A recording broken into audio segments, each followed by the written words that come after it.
in the hushed, gilded sanctuary of New York's most exclusive restaurant, where power is the main currency and money is just a whisper, a young waitress moved like a ghost among titans. She was invisible, a mere functionary in their world of billion-dollar deals and casual cruelty. But on this particular evening, two men dripping with arrogance and wealth decided to use a foreign language as their private weapon, mocking the quiet girl serving their vintage wine. They believed she was nothing. They believed they were untouchable. They were about to discover that some secrets don't stay buried and the most devastating truths can be delivered in perfect, fluent German. The air in Ethelgard's was thick with the scent of old money and new ambition. It was a carefully curated atmosphere, from the deep burgundy of the velvet banquettes to the soft golden glow of the crystal chandeliers that hung like frozen constellations. Here conversations were held in hushed tones, the clinking of crystal silverware against porcelain, the only sharp sound permitted to pierce the bubble of extreme privilege. For the patrons, it was a fortress of solitude from the chaotic city outside. For the staff, it was a gilded cage where they performed a silent nightly ballet of service, their own lives and identities checked at the door, along with the fur coats and briefcases. Anneliese Schmidt was a master of this ballet. At 26, she possessed a poise that belied her years and her station. Her movements were economical and graceful as she navigated the narrow channels between tables, her back straight, her expression a serene mask of professional neutrality. She could decant a 1982 Chateau Margaux without spilling a drop, describe the flavor profile of the pan-seared scallops with truffle foam in 3 different languages, if required, and anticipate a diner's need for a water refill before they were consciously aware of it themselves. To the clientele of Ethelgard's, she was simply the waitress, a pleasant, efficient, and utterly forgettable fixture of the scenery. No one saw the shadows behind her calm grey eyes. No one knew that the hands that so deftly cleared away their plates had once held a scholarship to Heidelberg University, one of Germany's most prestigious institutions. No one could guess that her mind, currently occupied with memorizing the evening's specials, had once grappled with complex macroeconomic theories and dissected dense financial reports with an acumen that had made her professors mark her as a prodigy. That life felt like a dream, belonging to someone else. It had shattered 3 years ago, the day her father, a brilliant but trusting biochemist named Dr. Alistair Schmidt, had called her in tears. His small, innovative company, Schmidt Biosolutions, a firm built on a revolutionary water purification technology he had poured his soul into, had been gutted in a hostile takeover. The investors, a ruthless private equity firm, had used predatory tactics, exploiting legal loopholes, and manufacturing a crisis of confidence that sent his company's value plummeting.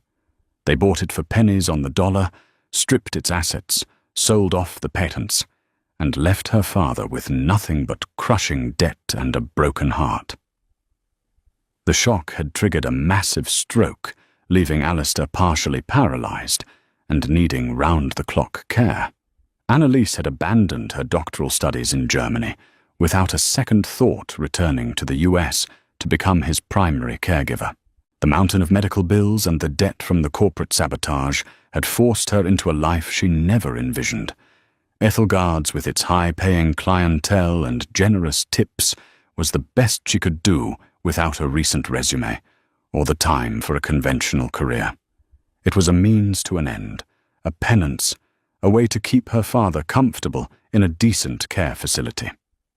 Every night she locked her past away in a small locker in the staff room next to a worn-out copy of Keynes's The General Theory of Employment, Interest and Money.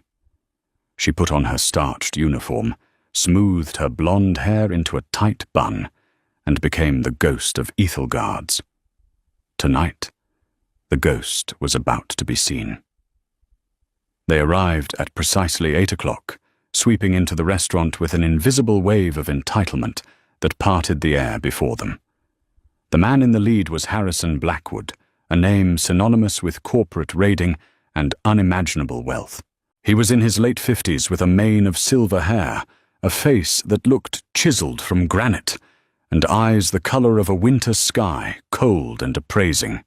He moved with the predatory grace of a shark, his custom-tailored suit a dark armor that screamed power. Trailing a step behind him was his associate, a younger, leaner man named Garrett Vance. Garrett had the eager, slightly anxious look of a courtier desperate to please his king. He laughed a little too loudly at Harrison's quips and scanned every room as if assessing its value and threat level simultaneously.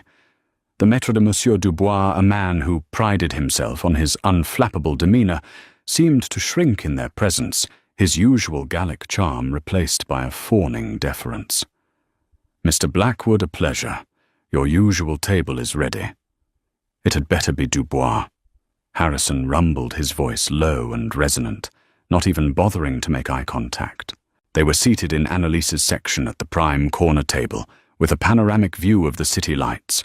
It was a table reserved for the gods of this world, and tonight Harrison Blackwood was Zeus.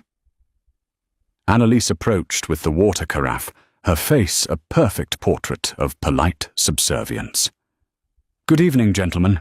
May I offer you still or sparkling water?" Harrison waved a dismissive hand, already deep in conversation with Garrett. Garrett was the one who answered, "Sparkling, 2 bottles of the San Pellegrino." Annalise inclined her head and retreated. As she poured the water, she couldn't help but overhear their conversation, conducted in English for now. It was about a recent acquisition, a tech startup they had, Streamlined Pro, which Annalise knew was corporate speak for firing half its workforce. The board was sentimental. Harrison was saying, a smirk playing on his lips. They talked about innovation and company culture. I told them culture doesn't show up on a balance sheet. We sold their server division to a competitor for a 50% profit in 3 weeks. End of story. Garrett chuckled. A masterclass Harrison. Truly. Annalise placed the menus before them. "My name is Annalise, and I will be your server this evening. Our specials include a wild mushroom risotto with white truffle and a Dover sole meunière prepared tableside." Harrison Blackwood finally looked at her. His gaze wasn't one of acknowledgement, but of appraisal, the way one might inspect a piece of furniture. His eyes swept over her from head to toe, lingering for a fraction of a second too long, a flicker of something cold and dismissive in their depths. He said nothing to her, instead turning to Garrett, and then the language changed. "Sie dear Anne," Harrison began in crisp, clear German, his tone shifting to one of casual conspiracy. "Look at her." Annalise's hands didn't tremble as she placed the breadbasket on the table. Her posture remained ramrod straight. Inside her, however, a switch flipped.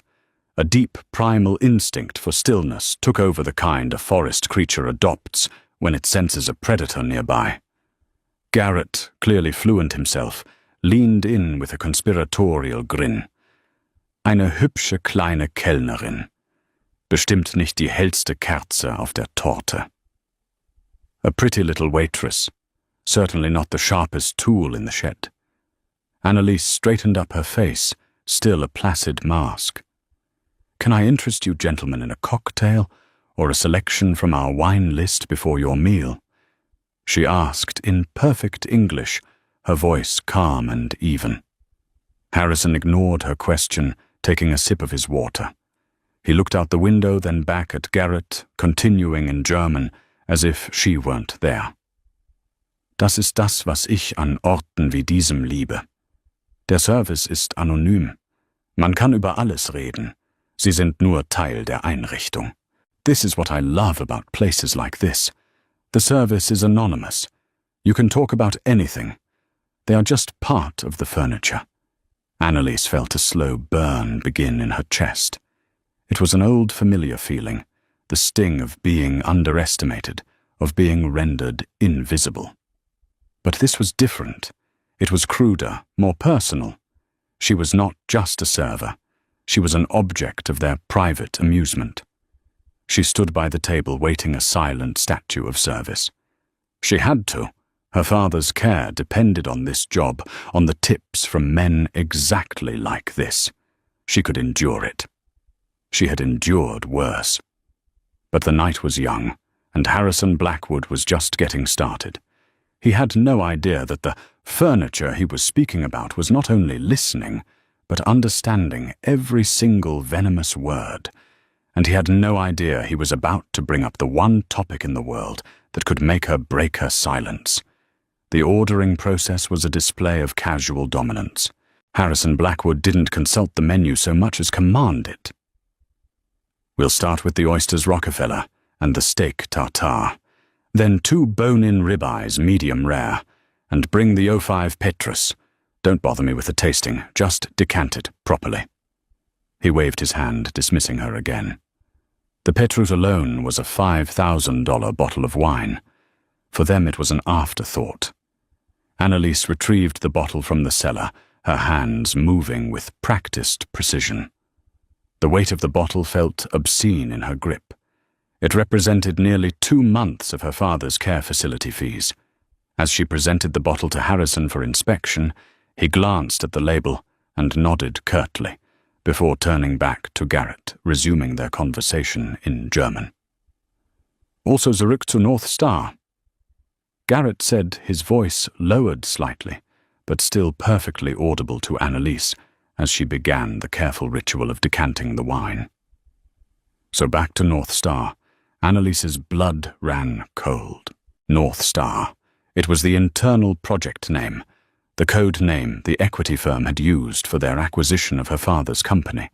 She had seen it on the few documents her father's lawyer had managed to salvage from the wreckage, a name that was seared into her memory, a brand of pure poison. Her heart began to hammer against her ribs, a frantic drumbeat beneath her calm exterior. She kept her eyes down, focused on the steady stream of ruby-red wine pouring into the crystal decanter, her breathing measured. She couldn't react. She wouldn't. North Star was a thing of beauty. Harrison mused, a cruel nostalgia in his voice. He swirled the wine Garrett had poured for him, inhaling its aroma. Der alte Narr Schmidt, hat uns alles geglaubt. The old fool Schmidt, he believed everything we told him. Annalise flinched. The insult was so direct, so personal, it was like a physical blow. Old fool. He was talking about her father, her brilliant, gentle, trusting father, the man who read poetry to her at night and taught her how to identify constellations, the man whose life's work was now being mocked over a $5,000 bottle of wine by the very monster who had destroyed him. Garrett laughed, a sycophantic, ugly sound. Sprach immer von ethischen Verpflichtungen und dem Wohl der Menschheit, als ob das Rechnungen bezahlen würde. He was always talking about ethical obligations and the good of humanity, as if that pays the bills. Exactly, Harrison affirmed, leaning back in his chair. We created the narrative.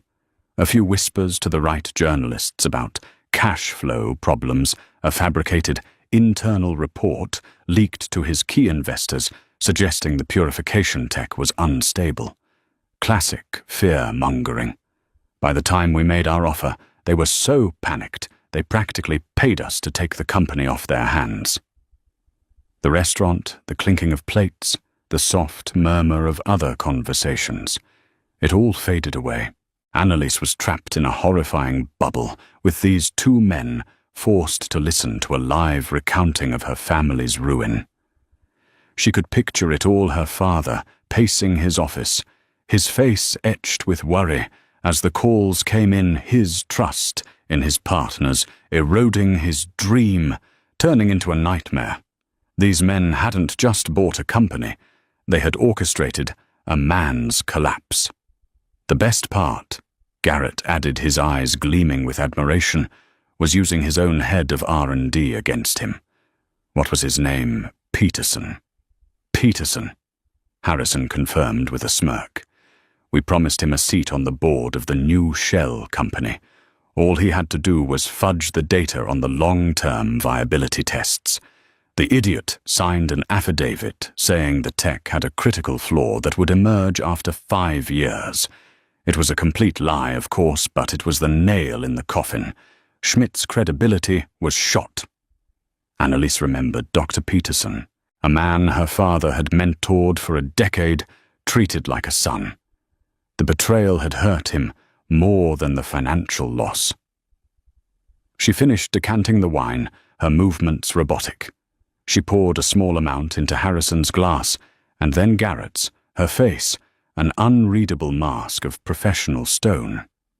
But inside a glacial rage was forming, solidifying the grief and helplessness she had felt for 3 long years into something hard and sharp. They had moved on from appetizers and were now waiting for their steaks, the wine flowing freely. Harrison was becoming more expansive, more arrogant with every sip. He gestured toward Annalise with his glass as she refilled his water.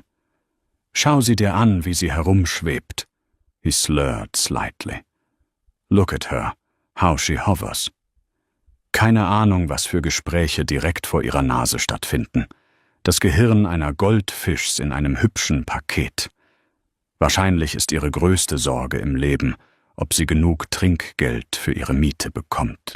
No idea what kind of conversations are happening right under her nose. The brain of a goldfish in a pretty package. Her biggest worry in life is probably whether she'll make enough tip money for her rent. Garrett snickered into his napkin. Weniger Sorgen, mehr Glück, nehme ich an. Less worry, more happiness, I suppose. That was it. The condescension, the cruelty, the utter dehumanization. It wasn't just about her father anymore. It was about her and every person like her who worked tirelessly to be invisible for the comfort of men like Harrison Blackwood. The patronizing assumption that her life was small, her mind empty, her worries trivial.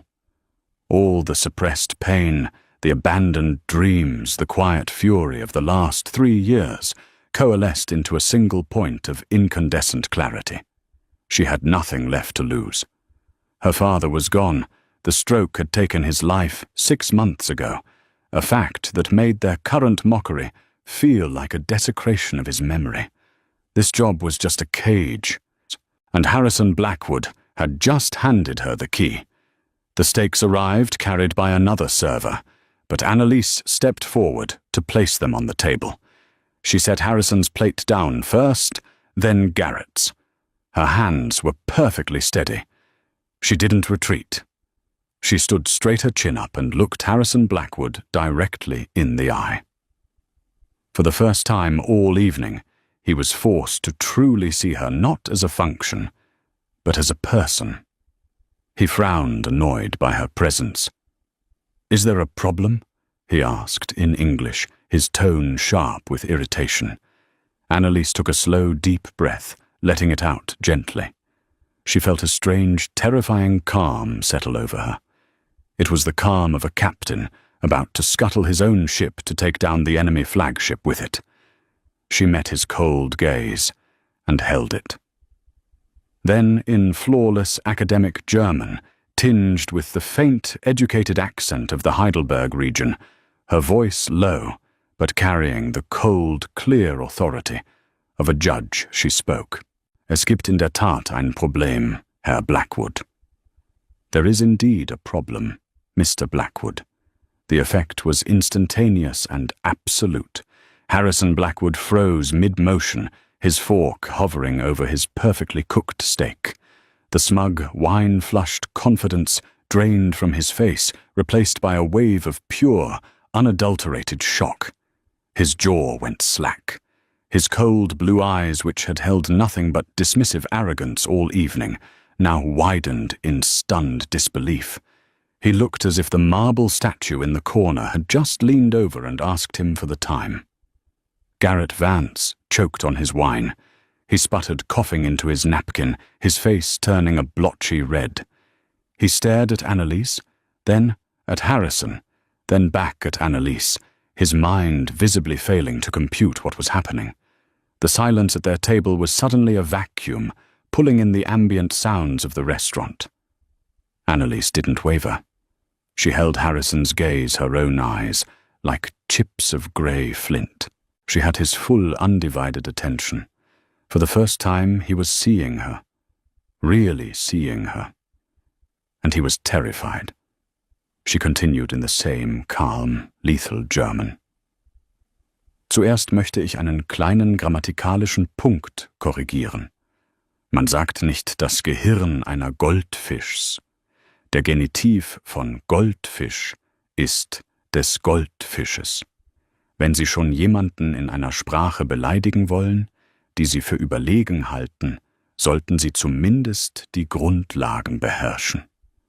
First, I'd like to correct a small point of grammar. One doesn't say the brain of a goldfish is. The genitive of goldfish is des Goldfishes. If you're going to insult someone in a language you believe makes you superior, you should at least master the basics. It was a surgeon's cut, precise, devastating, and utterly unexpected. She hadn't just revealed that she understood.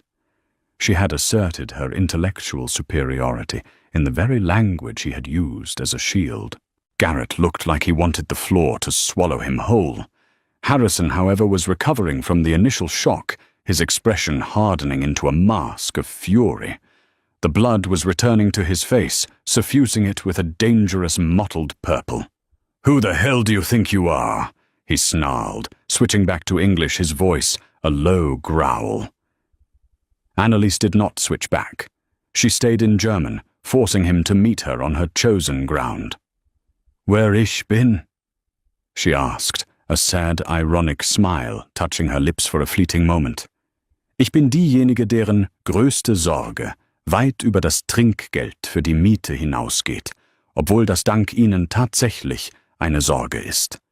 Ich bin diejenige, deren Goldfischgehirn Magna Cum Laude in Wirtschaftswissenschaften an der Universität Heidelberg abgeschlossen hat. Who am I? I am the one whose biggest worry extends far beyond tip money for rent, though thanks to you, that is indeed a concern. I am the one whose goldfish brain graduated Magna Cum Laude in economics from Heidelberg University." She took a small step closer, her voice dropping even lower, making it more intense, more personal. Aber das ist nicht der Grund, warum Sie sich erinnern sollten. Sie sollten sich an einen anderen Namen erinnern. Einen Namen, den Sie als den alten Narren bezeichnet haben. But that's not the name you should remember. You should remember another name. A name you referred to as the old fool. She let the words hang in the air for a beat, watching the dawning horror, and then finally recognition in Harrison's eyes. He knew. He was connecting the dots. Her accent, her fluency, her presence here. "My name ist Annalise Schmidt," she said, her voice vibrating with 3 years of suppressed grief and rage. "Dr. Alistair Schmidt war mein Vater." If her first words had been a slap, these were a battering ram. Harrison Blackwood physically recoiled in his seat. The name spoken aloud confirmed his worst fear. This wasn't a random coincidence. This was a reckoning. The hushed elegance of Ethelgard's had evaporated. Diners at nearby tables had fallen silent. Their forks paused. Their heads turned. They might not have understood the German, but they understood the universal language of confrontation. They saw the powerful billionaire shrinking in his seat, and the quiet waitress standing over him like an avenging angel. Annalise wasn't finished. The dam had broken, and the words poured out not in a torrent of anger, but in a controlled, chillingly precise indictment. Sie haben über North Star gesprochen, she continued in German, her eyes locked on his. Ich habe jedes Wort gehört. Wie Sie die Lügen über die Instabilität der Technologie verbreitet haben. Wie Sie Dr. Peterson, den Mann, den mein Vater wie einen Sohn behandelt hat, dazu gebracht haben, seine Forschung zu verraten. Wie Sie sich damit gebrüstet haben, ihn mit einem wertlosen Vorstandssitz in einer Scheinfirma bestochen zu haben. Sie haben nicht nur sein Unternehmen gestohlen, Herr Blackwood, Sie haben seinen Geist gebrochen. You spoke of North Star. I heard every word. How you spread the lies about the technology's instability. How you got Dr. Peterson, the man my father treated like a son, to betray his research. How you bragged about bribing him with a worthless board seat in a shell company. You didn't just steal his company, Mr. Blackwood. You broke his spirit. Her voice trembled for the first time, but she mastered it instantly. Der Schlaganfall, den erlitt, eine Woche, nachdem sie die letzte Unterschrift erzwungen hatten, war kein Zufall. Ihr feindliches Übernahmeverfahren war ein Todesurteil. Sie saßen hier und tranken seinen Gegenwert in Wein, während sie über die Zerstörung seines Lebens lachten. Er ist vor 6 Monaten gestorben. Ich hoffe, der Wein hat Ihnen geschmeckt. The stroke he suffered 1 week after you forced the final signature was not a coincidence. Your hostile takeover was a death sentence. You sat here drinking its equivalent value in wine while you laughed about destroying his life. He died 6 months ago. I hope you enjoyed the wine. The final sentence, delivered with icy finality, hung in the air like a shard of glass. Harrison was speechless. He was completely exposed, his vile conversation laid bare. He looked around wildly, seeing the curious and judgmental eyes of his peers upon him. The carefully constructed facade of the untouchable Titan had been shattered by a waitress in a hushed restaurant. Garrett, pale as a sheet, finally found his voice, stammering in English. Now see here. There's no need for this. This is a private conversation. Anneliese turned her cold gaze on him. Es war keine private Unterhaltung, she shot back in German. Es war eine öffentliche Zurschaustellung von Arroganz, und jetzt ist es eine öffentliche Zurschaustellung der Wahrheit. It wasn't a private conversation. It was a public display of arrogance, and now it's a public display of truth. She straightened up her duty, done the rage inside her, replaced by a vast, aching emptiness.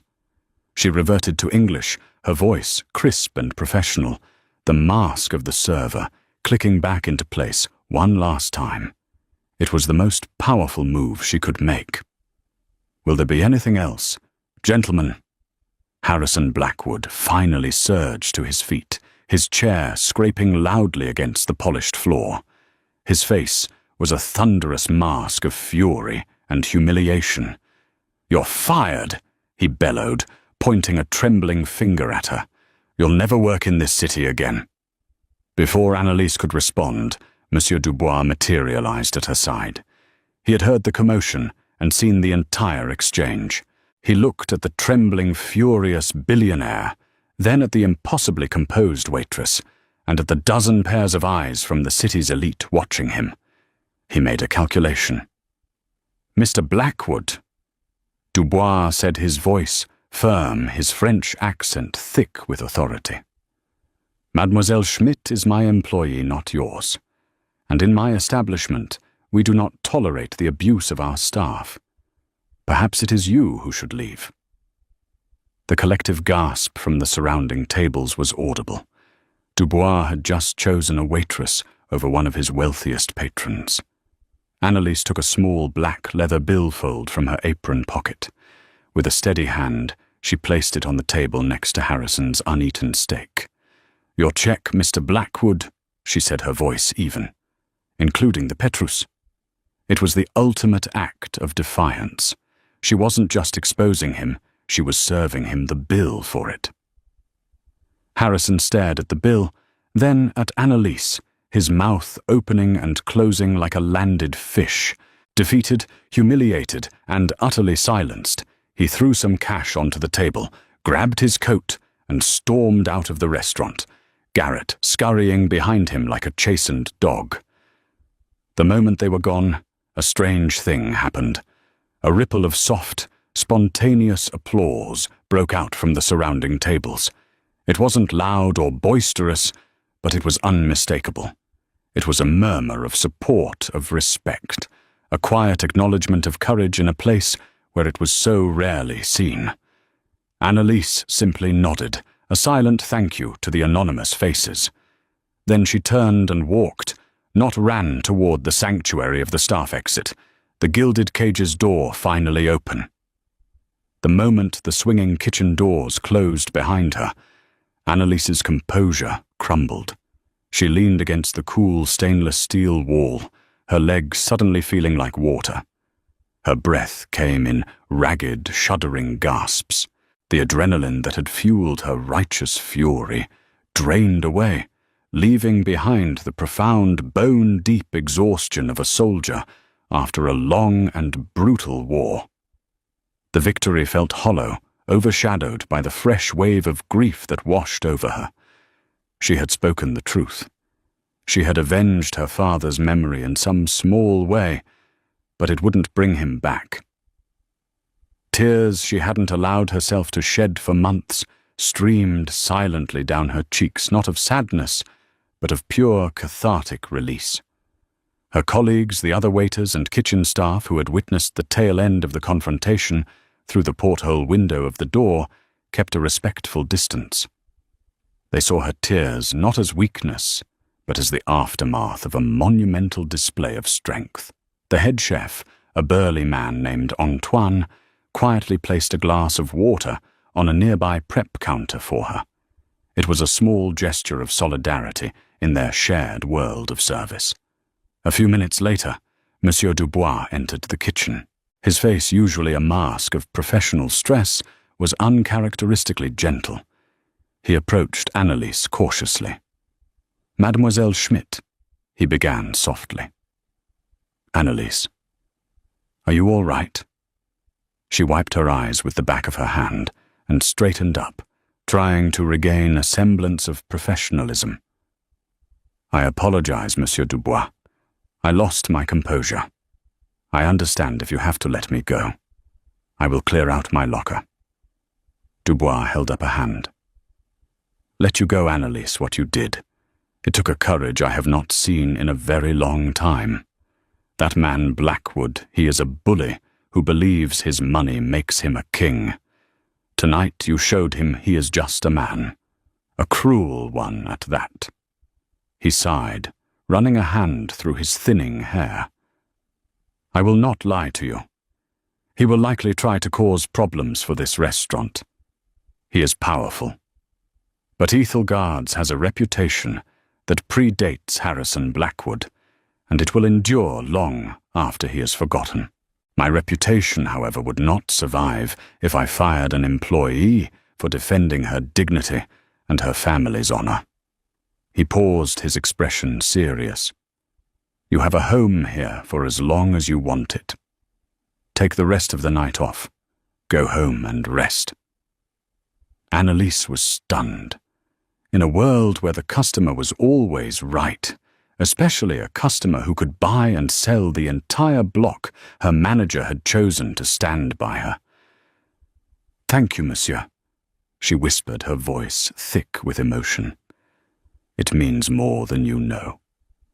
As she gathered her things from her locker, her worn-out purse, her coat, and the old economics textbook, she felt a profound shift in her own perception. She had walked into work that evening as a ghost resigned to her fate. She was walking out as Annalise Schmidt, daughter of Alistair Schmidt, a woman who had spoken truth to power and had not been struck down. The story, however, didn't end when she walked out the door. Unbeknownst to anyone at the time, One of the patrons who had witnessed the entire drama was Evelyn Reed, a senior investigative journalist for the New York Chronicle. She had been dining with an off-the-record source, but the scene at Blackwood's table had quickly become the only story in the room. Evelyn, who had a nose for hypocrisy and a deep-seated dislike for corporate predators, had recorded the last part of the exchange on her phone, capturing Blackwood's furious exit and the subsequent applause. She didn't understand the German, but she understood the power dynamics. She spent the next hour discreetly interviewing 2 other diners and a busboy piecing together the narrative. She had the names Harrison Blackwood and Anneliese Schmidt. By the time Anneliese was on the subway home, her story was already taking on a life of its own. The next morning, it broke. Evelyn Reed's article was published on the front page of the Chronicle's digital edition under a blaring headline, "The Billionaire and the Waitress of Ethelgard's How a Secret Conversation in German Exposed the Rotten Heart of a Corporate Raider." The article was a masterpiece of narrative journalism. It detailed the scene at the restaurant with cinematic flair, contrasted Blackwood's immense wealth with Annaliese's quiet dignity, and most importantly, Evelyn had done her homework overnight. She had cross-referenced North Star and Schmidt and uncovered the basic details of the hostile takeover of Schmidt Biosolutions. She painted a devastating picture of a brilliant scientist being ruined by a heartless predator. The story of Anneliese the prodigy, forced to become a waitress to care for her dying father, was the emotional core that made the story explode. By 9:00 a.m., Ethelgard's Waitress was trending on social media. The story was everywhere. It was the perfect David and Goliath tale for the digital age. People shared it with furious comments about corporate greed and heartfelt praise for Annaliese's bravery. Someone dug up her academic records from Heidelberg, confirming her story. A picture of her father, Dr. Alistair Schmidt, accepting an award for innovation, began to circulate. The fallout for Harrison Blackwood was immediate and catastrophic. The stock price of his flagship firm, Blackwood Capital, began to nosedive as soon as the market opened. His board of directors, the same people who had applauded his ruthless tactics in private, were now terrified of the public relations nightmare. The story wasn't just about him being a jerk in a restaurant.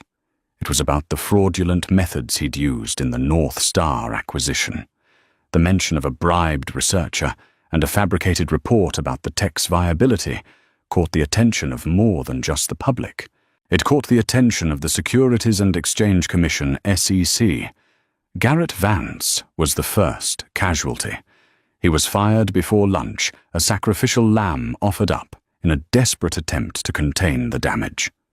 Blackwood issued a half-hearted, lawyer-vetted apology for his inappropriate language, which the public immediately tore apart as insincere. For Anneliese, the day was a surreal whirlwind. Her phone, a cheap prepaid device, buzzed incessantly with calls and texts from numbers she didn't recognize. Reporters camped outside her small apartment building. She stayed inside watching the story unfold on her laptop, feeling detached, as if she were reading about someone else. Then, late in the afternoon, an email arrived that cut through the noise. The sender was Robert Chen, the CEO of Phoenix Holdings, a rival investment firm known for its focus on sustainable and ethical ventures. Chen had been a long-time admirer of her father's work and had even tried to partner with Schmidt Biosolutions years ago, before Blackwood had swept in. The email was brief and to the point. Subject your father's legacy. Dear Ms. Schmidt, I have just read the story in the Chronicle. I knew your father, and I know what the world lost when his work was dismantled.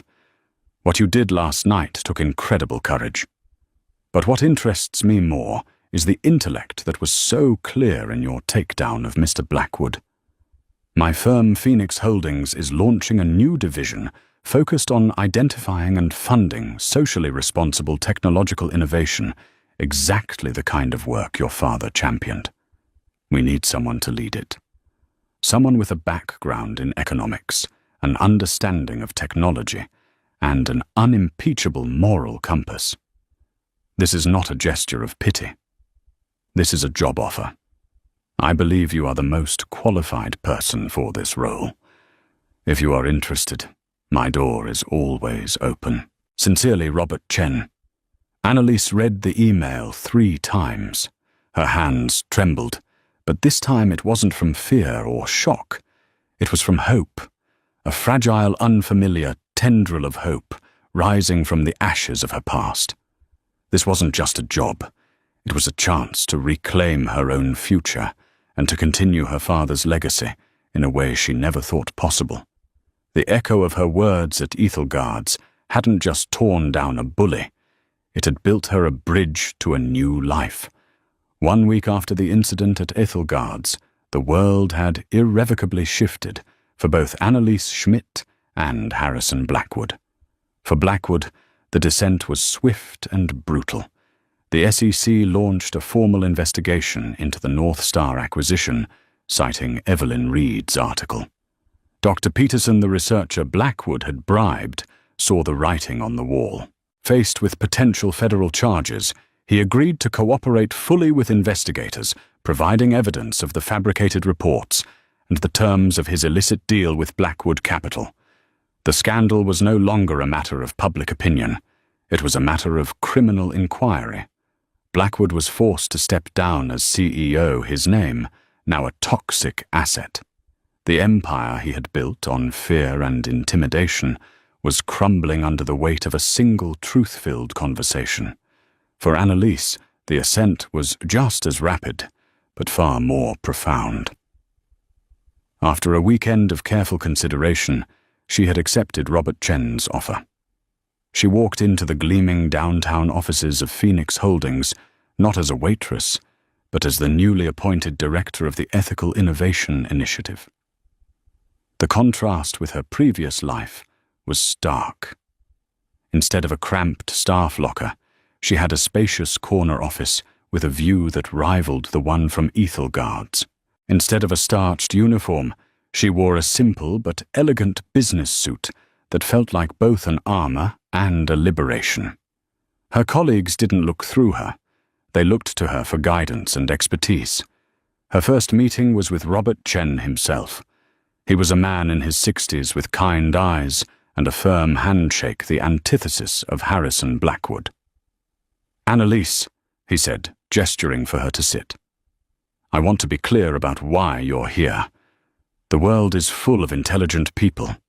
It is full of economists and financial analysts. What is rare is wisdom. The wisdom to know that how you make money is just as important as how much you make. Your father had that wisdom, and from everything I've seen, so do you." He slid a file across the polished table. "This is our first project for the new division. It's a portfolio of startups working on everything from sustainable agriculture to affordable medical diagnostics. I want you to vet them.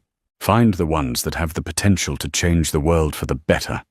Find the next Schmidt Biosolutions, and this time let's make sure we protect it." As Annalise opened the file, she saw a list of names and ideas, brimming with hope and ingenuity.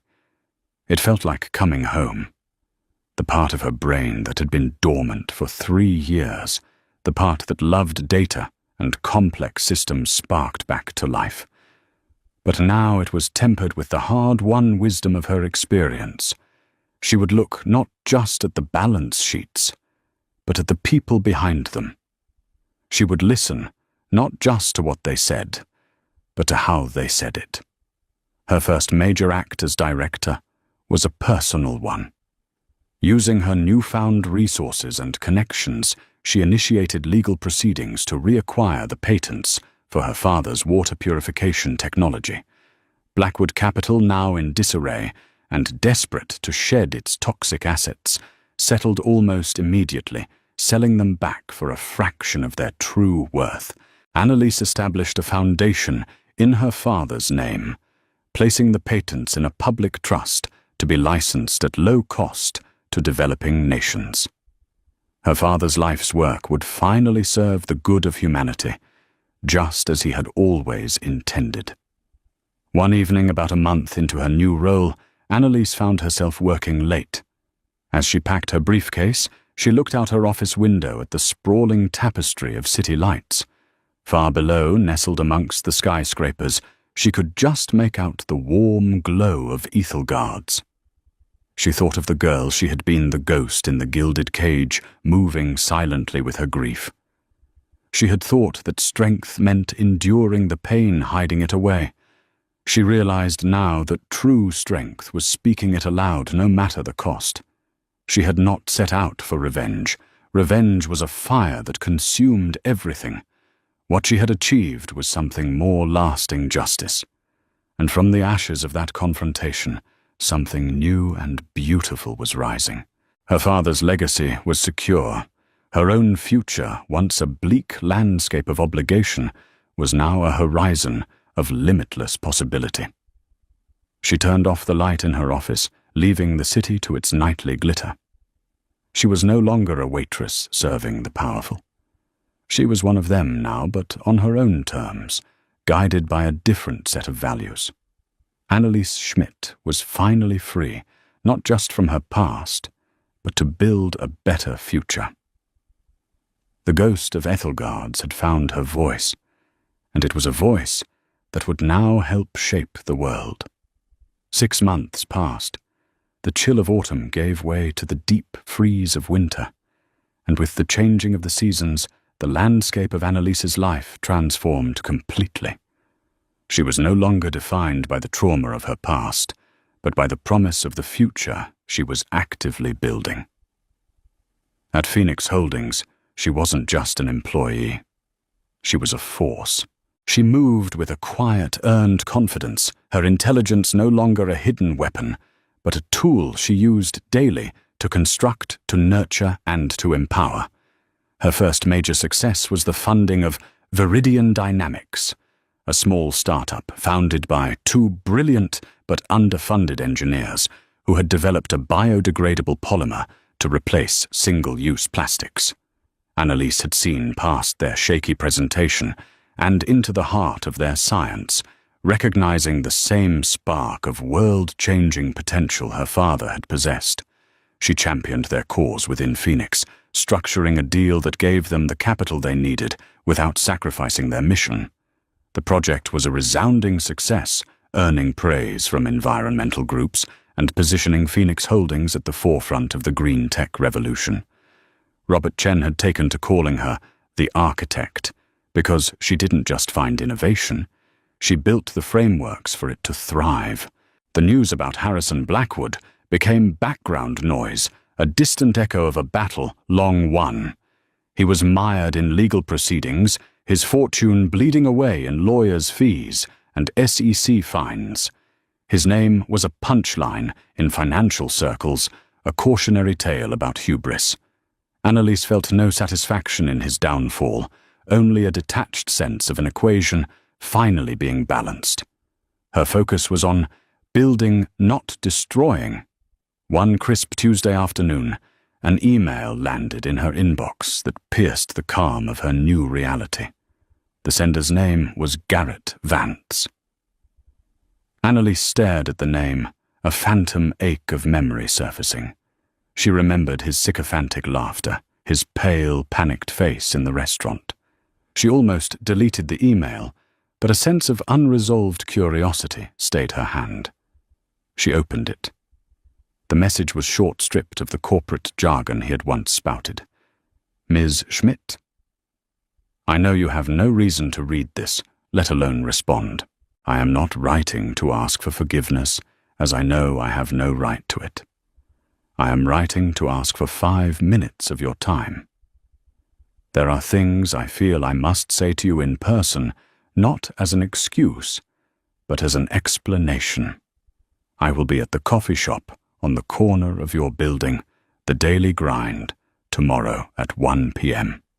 If you do not come, I will understand completely, and will not bother you again. Sincerely, Garrett Vance. Her first instinct was to refuse. Why dredge up the ugliest night of her life? But as she considered it, she realized this wasn't about him. It was about her. It was about closing the final chapter, about understanding the full anatomy of the system that had victimized her family. She needed to see what became of the men who weren't titans, but merely the men who propped them up.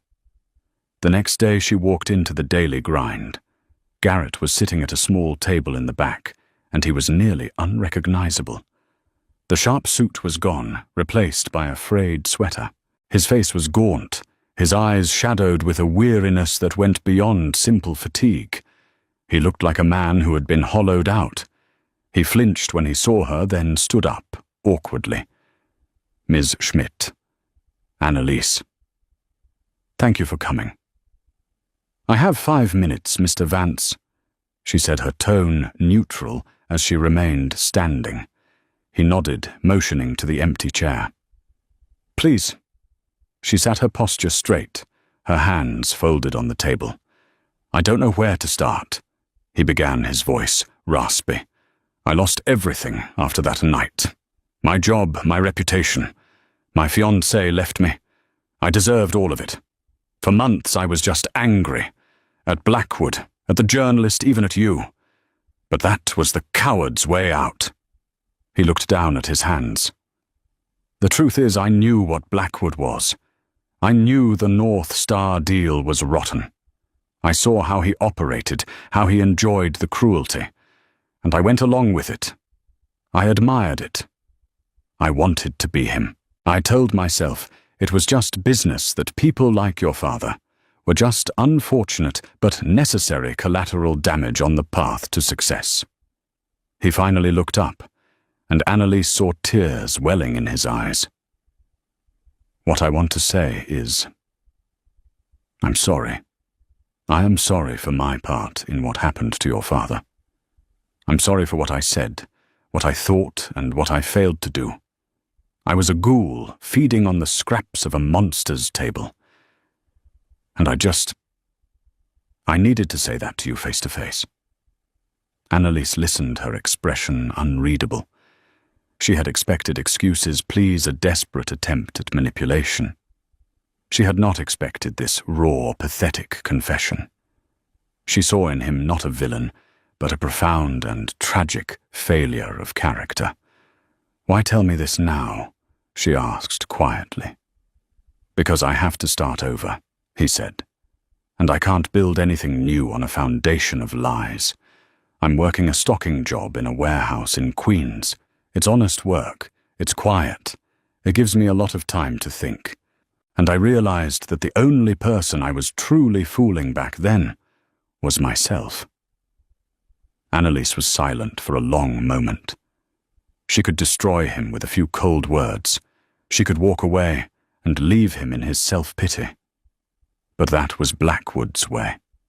That wasn't hers. Redemption isn't about getting forgiveness from those you've wronged, Mr. Vance.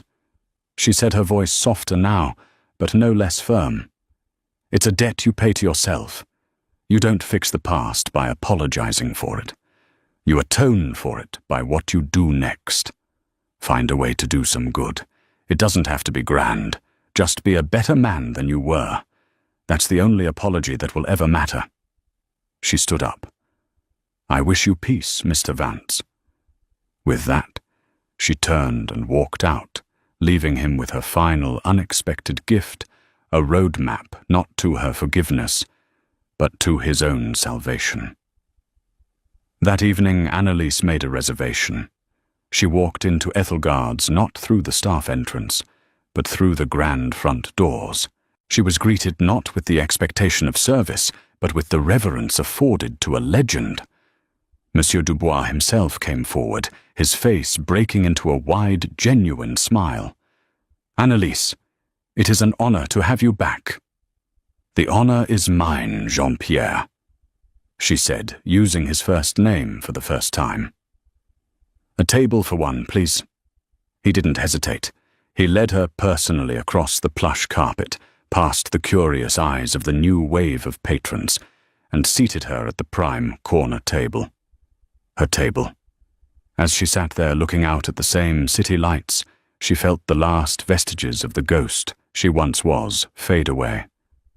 She was the architect of her own world now. She ordered a simple, elegant meal and a glass of Sancerre.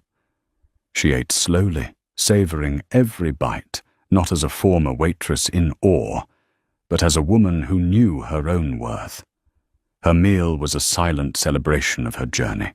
It was an homage to her father, a reclamation of a space that had once been the site of her deepest humiliation, and a toast to the boundless future.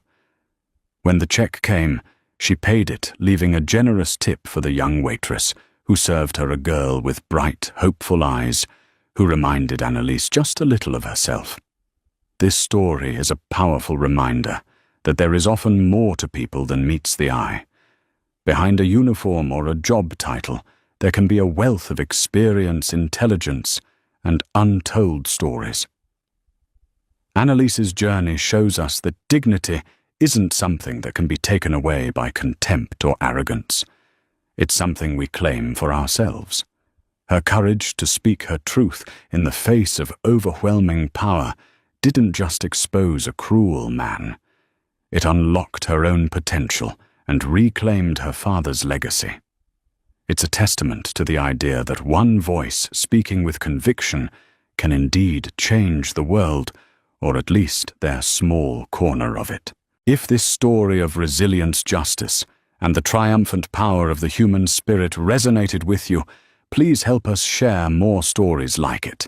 Hit that like button, share this video with someone who needs to hear it, and be sure to subscribe to our channel for more real-life dramas that will inspire and move you. Thank you for listening.